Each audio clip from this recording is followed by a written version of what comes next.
Here with head coach Mike McConathy. The Demons finally back at home after a 25-day absence on Wednesday when they face UIW. And coach, always good to come home.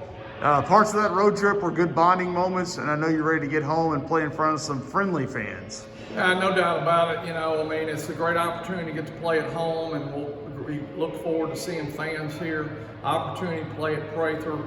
Being in town, not getting on a bus, not sleeping somewhere else, and doing all the things that we did for many, many days, but just playing basketball and encouraging the people in town to come out and see us play, because we think that we have the potential of having an extremely good year.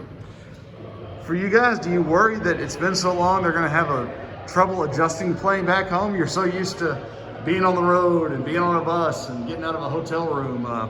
I would think that if the ball's thrown up here in Natchitoches, Louisiana, that you ought to be able to get motivated. If we've reached the point to where we got to figure out how to motivate them to play at that level, I understand when you've been on the road 8 days, how difficult that is sometimes, but at home you ought to be able to lock in and get it done.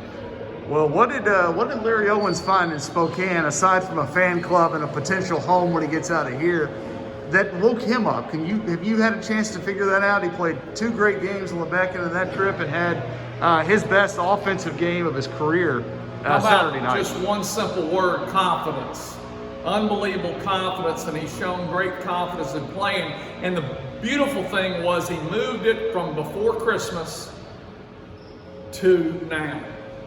2 games in Spokane, and then the 3rd game there at Pullman, which he came in and did some good things as well. He wanted the ball, and then the other night he did a great job. One of the highlights of the game, though, was a pass from Jamari Gregg to Larry Owens. It was a beautiful pass, and that's just teamwork, and we've got to continue to have that kind of teamwork. Well, you mentioned it a couple of times talking about UIW, who you'll face on Wednesday. It's a very different and maybe a difficult matchup that you're starting to see a little bit more around the country, where you're looking at a guard-heavy team without a lot of post presence. Yeah, it's a tough matchup, and that's the thing about league play that a lot of times people don't look at and they don't understand, because the fact that if you're having to guard down and they're playing 4 guards around 1 post guy, it makes a lot of difference in guarding people. For you guys, you can make some of those adjustments as well. It looks like Brian White has finally maybe turned the corner in terms of being aggressive offensively. Done a good job facilitating, but now maybe starting to look for his shot a little bit more. Yeah, we need him there. We need CJ Jones to be a guy that can get us in stuff. It gives us kind of a 2-headed monster, because you got 2 different types of guards that are out there leading your team. Both of them have the capability of doing it. You go back to a year ago, CJ Jones had a huge game against Corpus Christi in the tournament.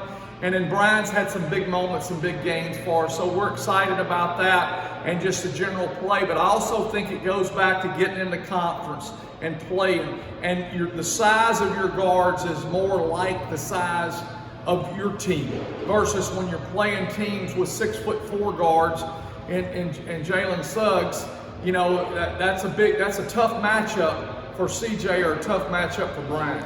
But you hit on confidence with Larry Owens and confidence with Brian White. Does it give you confidence to see similar sized teams where you're not going up against a Jalen Suggs or a Corey Kispert or a Mac McClung from Texas Tech? Well, I would hope that it would, but the key for us is to not look at the jersey and the name on the jersey, but go out and compete against whoever's out there, and do that in a manner to where we've got a lot of energy and the little things that we need to do. Well, we'll turn our focus a little farther ahead to Saturday, go down to McNeese, in a place that got turned around schedule-wise because of the unfortunate hurricanes that hit there. But Heath Schroeder's been there a couple of years now. He's starting to get some of his guys in, starting to become a little bit more familiar with what you see from them. They're going to really shoot the ball deep. They're going to run their plays and execute their plays. To me, they're a lot like Tulsa, who we played earlier this year, that they've got certain things that he wants to run in certain situations, and they're going to really, really execute those. And so we've got to be prepared to take what they give us and be able to guard that and handle them in the fashion that's necessary to win the ball game.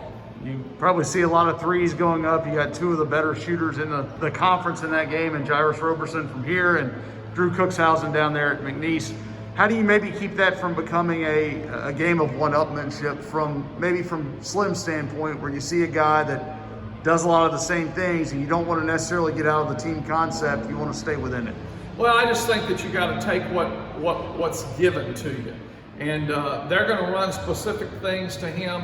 A lot of slim stuff comes from moving the ball around, people penetrating and kicking, and he's got to be prepared for that. Or in the break transition to catch the ball and be ready to shoot it in transition is a positive thing. But we got to have more inside-outside action because we're establishing an interior game, and by establishing an interior game, it's going to lead more exterior shots for our players. All right, Coach, thank you so much.